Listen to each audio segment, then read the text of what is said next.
Hi, I'm Nita Gill with VegetableFruitCarving.com.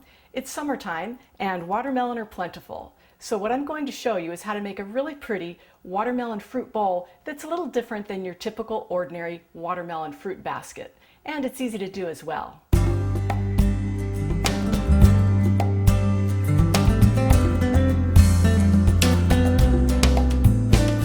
We'll start with a watermelon. You can make it small, large, it's your choice. If you're going to be bringing this to a potluck, a picnic, or a barbecue, you might want to make a larger one that you can share with everyone. But if you're having a small party and you'd like to make individual servings, you can do these with mini watermelons as well. So what we're going to look for as far as a ripe watermelon, you want to listen to it and tap it and see if it has kind of a high, tight pinging sound, almost like it's got a little bit of echo in there. What you don't want is when you tap it, if you just get this thud and no reverberation. That usually means it's kind of mushy, not so good. You also want to look for a big yellow spot. That shows that it's ripened while it's sitting on the ground. And then another thing, when you see a watermelon that has this blemish mark with these little holes that are like oozing, that's where the honeybees have actually punctured the skin in search of sweet juice. And so this is a really good indicator of a very sweet watermelon. So this is likely to be a really good watermelon. Before we cut up these watermelon, I want to share with you something that I came across recently. A few months ago, I was at the store picking out a watermelon and I saw somebody setting their iPhone on the melons and I wondered, what is that? I asked her, and sure enough, it's an iPhone app on how to select a good watermelon. I thought that seemed, well, it'd be kind of cool if it works, but it seemed kind of silly. So I paid for it and I installed it. And this is how it works. You put it on your watermelon and it asks you for, is this a small, medium, or large? Small, medium, or huge? I'm going to say this is a medium. It then asks, is it a wealthy green or a mid-yellow? I'm going to say this one's perhaps a little more yellow than green. And then you tap it. See the little bar here? So you tap it once. Well, it's supposed to move to the number 2. Guess I'm not tapping it hard enough. Okay.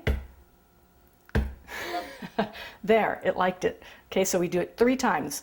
Now we have to get it to accept it 2 times and 3 times. All right. So this says, this watermelon is amazing. Well, that's the one that's got this blemish with the honeybee sticks.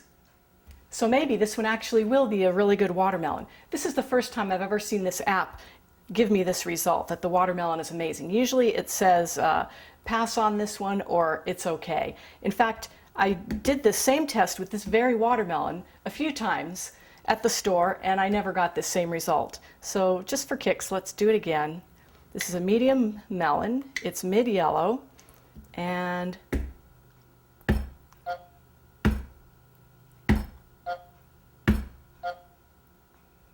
see, this time it says you can skip this one. So that's about how dependable this thing is. I wouldn't really recommend it. If you just want to play with it, go ahead, but I wouldn't rely on it for picking good melons. The name of the app is Watermelon Deluxe. But again, I don't really recommend it. You'd probably have much more fun with Fruit Ninja. But anyway, let's get back to cutting our watermelon. The first thing we're going to do is peel the watermelon. And I'm using a kiwi knife that's excellent for peeling. It's a little bit flexible, it's very thin, and it's sharp. I sell these on my website if you're looking for a good peeling knife. Okay, so we're simply going to peel the whole watermelon, and I like it to be just thin enough that you barely can start seeing the pink through the rind.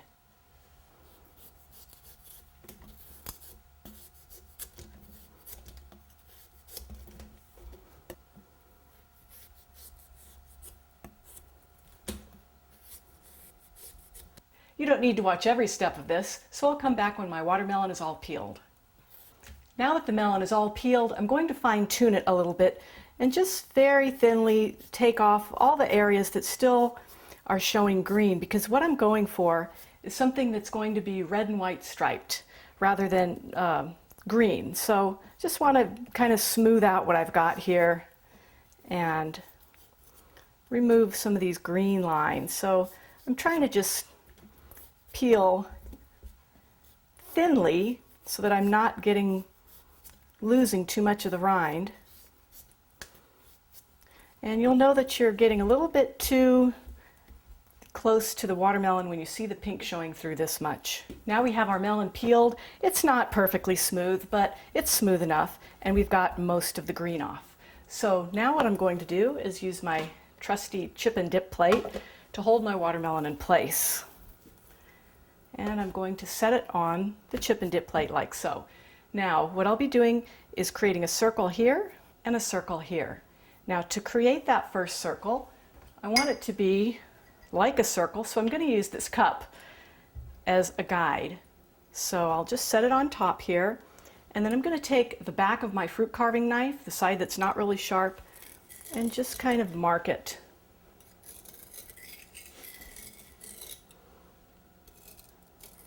Now you could do this with any particular knife. So now I've got my circle marked. I don't know if you can see that, but it's there. It's a little bit faint right here, so I'm going to do that a little bit deeper. Okay, so now I can see that better. Another way that you can create that circle is if you happen to have tools from drafting or your old geography class, you can use this. It's called a divider. It's like a compass, but instead of having a pencil on one side, it just has 2 points. So you can simply stick that in the middle, make it like that, and drag that around. And that's going to give you a guide for your circle, okay? So that's another way to do it. There are a couple of ways that we could make the next circle that we want to be right about here. One way is to use your divider and just bring it down to, say, maybe about like this, and then simply drag it around to make the mark. That's one way. Now if you don't have one of these dividers, another way to do it would be to grab any piece of paper or a ruler that you might have on hand and then mark it. Yeah, I had guesstimated that I want it right about here. So I've marked my card with that ink, and then I simply line the top of this paper, card, ruler, whatever you use at the top here, and then you can simply, well, actually I'm going to alter that a little bit so that it matches what we had already done with the divider. Okay, then what you do is simply line it up and kind of drag your card around. I'll do it over here where you can see. So I'm just moving, I'm kind of keeping the top of the card aligned with that first mark that we made, the first circle, and then I'm moving it, keeping the back of my knife right about where that ink mark is. So in that way you can make your circle even all the way around. Once we have our 2 circles marked, then what I'm going to do is take this V tool. It's called a V tool because this end is sharp and shaped like a V, and it makes a V-shaped cut. Okay, I'm going to hold that, and I'm going to use this guide, and I'm going to angle in so that I'm going towards the center and down. So I don't know what degree angle that is, but I'm aiming to go to the center but down some. All right, so I'm simply going in like that, and I'm starting the point right here where this circle is marked. My goal is to have all of these cuts meet from side to side and to the center so that when I get all around this circle, this center piece will lift out. And you'll notice that I'm not moving my hand all around the melon. I'm moving the melon so that it's comfortable for my hand in each position. Now, how many am I going to be able to fit here? 1, 2, I think 2. I think 2 is going to do it. So let's go ahead and do that. All right, that's my last cut, and because I cut deep enough and because each of these cuts met at each corner, this piece lifts out. All right, okay, so that's what we have so far. All right, now I'm going to go down to this other circle that we made down here, and I'm going to do the same thing, and this time I'm going to go as deep as I can here. They probably won't meet up in the center, but that's okay, and I'm going to go more or less straight in.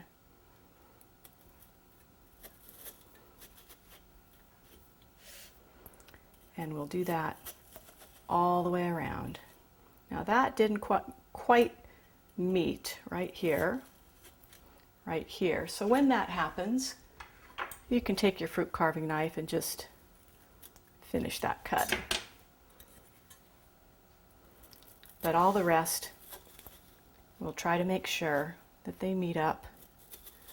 And I'm going in as deep as this tool will allow me.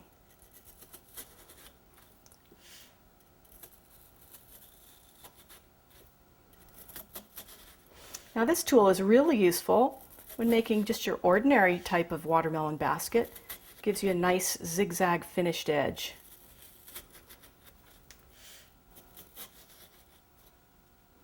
And we'll I think we can do two. Two might not be quite enough. We might have to do 3. I'm going to make them a little bit closer so we can fit 3. Well, almost 3. Okay. Now, it doesn't lift out because this tool wasn't wide enough for it to go all the way to the center. So what we really need is just to go back in there with a deeper knife. This is a seeding knife. It's got a long, narrow blade.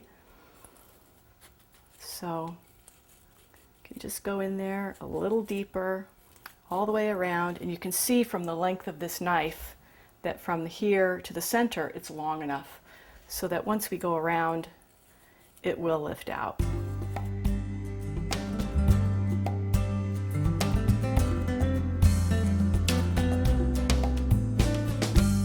I don't remember where we started. I didn't mark it, but let me see if I can lift this. No, oh, there we go. Okay. So, here's what we have so far. Now this is going to serve as our bowl, and this is going to serve as our base. So this is what we're going to end up placing face down. Now it's a little wobbly because the fruit's not quite flat there. It's raised in the center, so I'm just going to cut that off. Okay, so that's going to be our base that we'll be putting on a plate, and this is going to be our bowl. Okay, now what I'm going to do is turn this into a red and white striped bowl with a striped base. I'm going to show you 2 different ways that you can make stripes down the side of the bowl.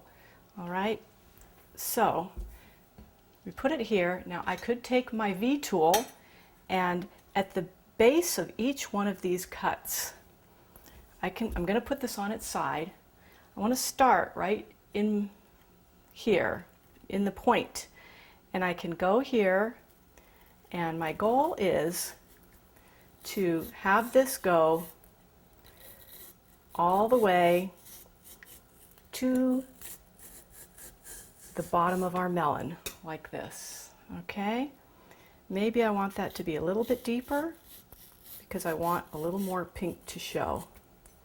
All right, so that's one way to make our stripes. And then I simply go down each one of these, doing a little rocking motion to get started, but I go down each one of these places where we have a V, and we try to keep the depth of the cut fairly even. Takes a little practice, but that's how we do it. So we're going to do that all the way around.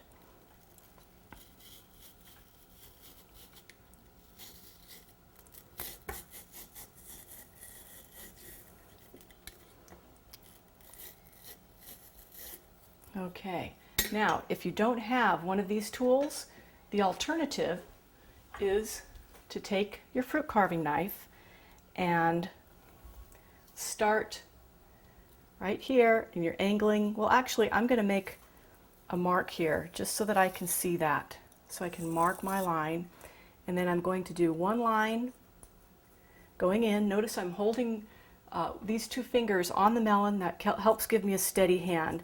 I'm actually going to do this a little bit deeper, and then I'm going to cut an angle this way, aiming to go just deep enough to meet up so this piece lifts out. Okay, it didn't quite lift out, so I'm going to go over those 2 cuts again, and that lifts out, and then I can then go this way and angle back towards the center and go down my melon so that it lifts out. So that's an alternative way to make your stripes. You can either do them with your fruit carving knife, or with your U cutter, or your V cutter, excuse me. That's a V shape. I mentioned U cutter. This is the U cutter end, which is shaped more like a U. Okay? So I'll do one more like this. And I think it's easier to do it with the V tool, so I'll probably do most of the rest with the V tool, but I'll do another just for demonstration using the fruit carving knife. Okay, it's not lifting out, so I'm going to go a little bit deeper. Okay, maybe I need to go a little deeper there. There we go. And again, the point of my knife is just reaching the center of that V shape, and it lifts out. Okay, so we're going to do that all the way around, but this is how it's looking so far. And you're trying to make the lines evenly spaced as you go.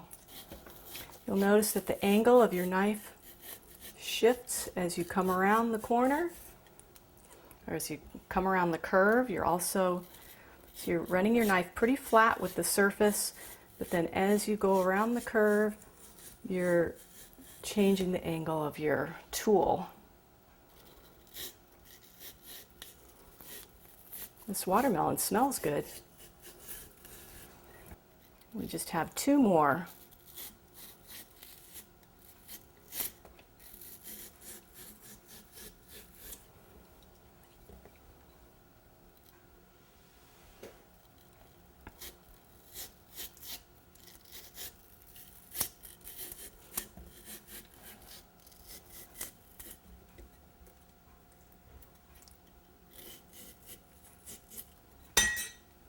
All right, so here's our bowl that's going to sit on top of our base, okay? But before we go ahead and do that, let's make the stripes on the base. Essentially, we're doing it the same way. I'm going to do it on a cutting board so that I don't chop up my counter. And this is a bit easier because it's a shorter distance to carve.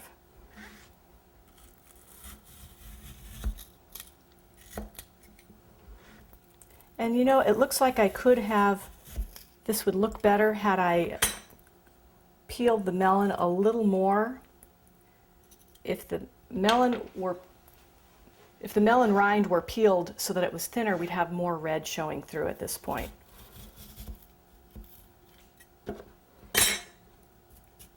I'm going to just finish off that little cut there.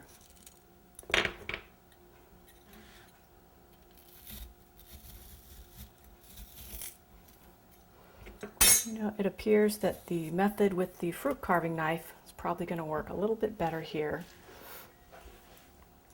I'm going to make a cut that's about 1/4 inch thick. I'm going to angle in here. I'm going to angle in here.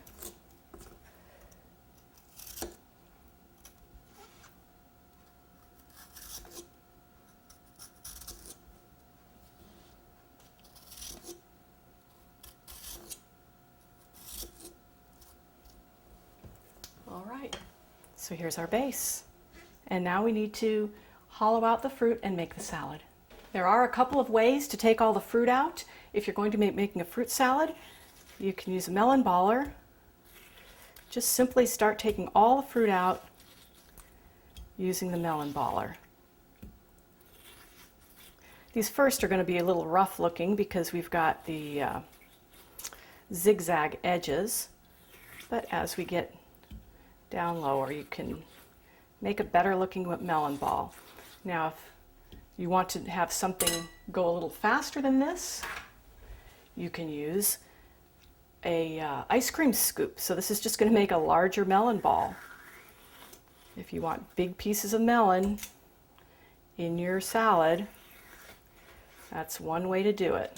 Okay, I happen to like the smaller melon balls, so that's what I'm going to do. Take all my melon out this way. Once we've removed all of the melon balls, then you want to dump the juice out. and scrape out the inside just to make it smooth. Just want to make it so that it looks smooth along this edge.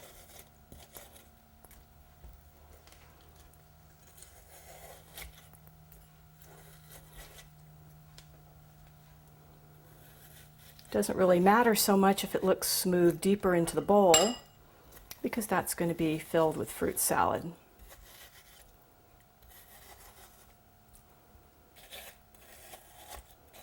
But you can smooth that out as well. Okay, so our edge is fairly smooth now at this point. Good enough.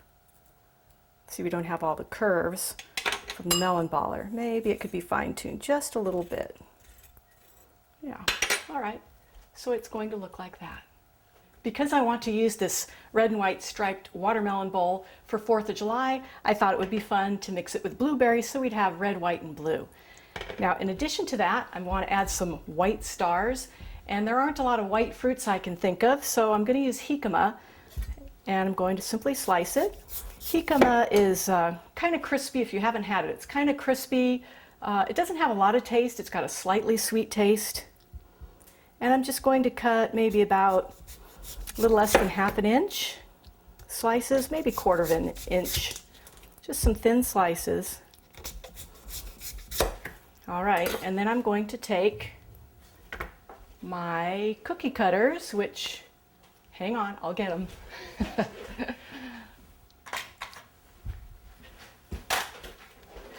These are actually star-shaped fondant cutters. They come in 3 different sizes. The brand happens to be Wilton. And I'm going to use, I think, the first 2 sizes, the first 2 larger sizes. I'm simply going to use them to make some star-shaped pieces of Hikama that will be pretty to add to our salad. We'll have a red, white, and blue salad with white stars. Okay, here's something you don't want to do. You always want to have the narrower side of your vegetable or fruit up, because if you don't, you'll go to the edge and you'll hit the skin. So that's why you want to do it with the narrower part face up. Now we could also use the larger ones if we like, which will look like this.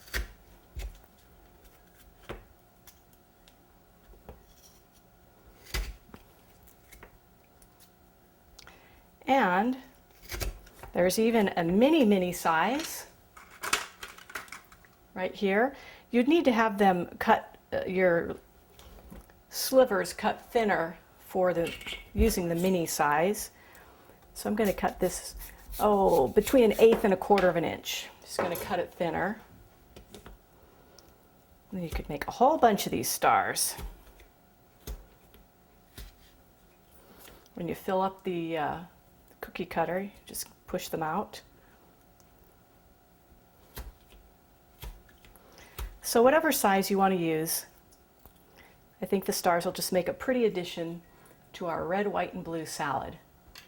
All right, so rather than mix these all up in a bowl, I'm just going to put a little bit of watermelon in, a few blueberries, a few Hikama, and just keep repeating.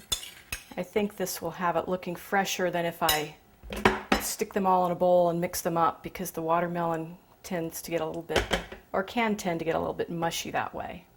So I just continue this until my bowl is full. Now, in order to make our base more stable, it's a little bit pointy at the top here. At the top of each one of these, segments. And so that doesn't create the most stable base. So I'm just going to cut them off to flatten them out and make it a more stable base for our bowl.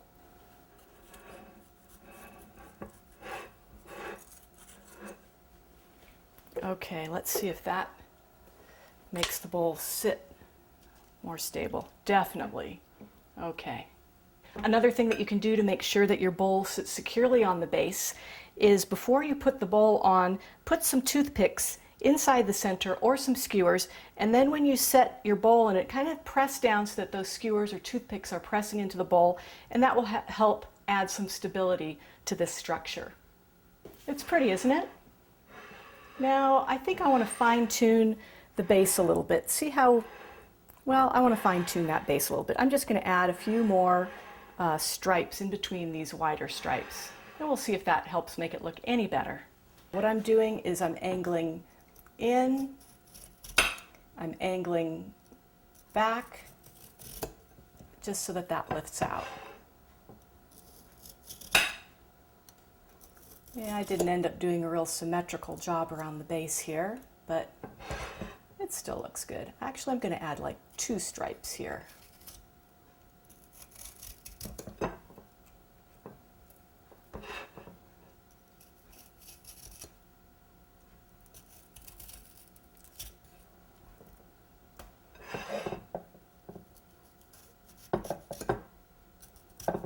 Well, I don't know if this is making it better or not, but it's just one thing you can do if you choose to.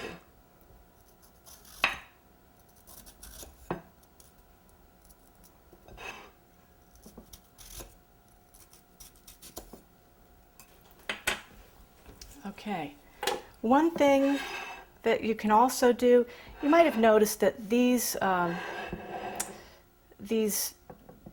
V's at the bottom didn't really match up with the V's at the top because the circumference is different. So one thing we could do if we want to be picky is I can take that and let me grab my chef knife and cutting board, and we can just cut that a little shorter. And that cuts off some of those bottom points. Not all of them, but most of them. I think that makes for a little bit cleaner look. What do you think? So here's our completed red and white striped, red, white, and blue watermelon fruit bowl. It's easy enough for a beginner to have great success with. And in case you were wondering, yes, this melon is really sweet.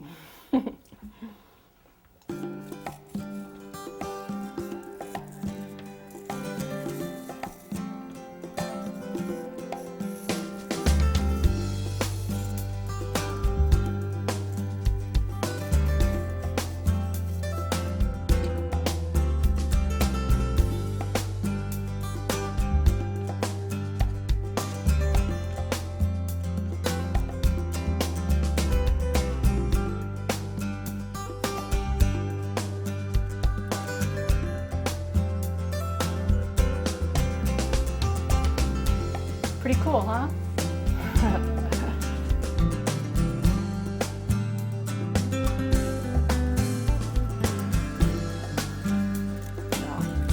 Trying to angle it so that you can see it is not the greatest angle for my hands, so I'm going to do it the way it's comfortable for me, and I'll show it to you when I'm done here, okay? Here's my completed watermelon salad bowl with the wavy stripes instead of the straight stripes. These were all cut by hand, and then just for the heck of it, I added a little flower here. And what is the same about this one is that the bowl is separate from the base, just like the other one we made. And this one is going to be more stable to serve from because it's got a wider base as opposed to the vertical standing striped bowl that we made. So I hope this gives you some food for thought. Another thing I did is just cut out little see-through stars using the large star and then the small star cookie cutters. Here are both of the red and white striped watermelon fruit baskets that we made today. This one I made in front of you in its entirety. This one I just started goofing off after I thought I was done filming, but I kind of liked how it was looking, so I thought you'd like to see this as well. So I hope you've enjoyed this. I hope it's given you good food for thought for creating your own watermelon fruit baskets that are perfect for 4th of July or really any summer celebration. So thanks for watching, and I'll look forward to seeing you next time. Bye for now.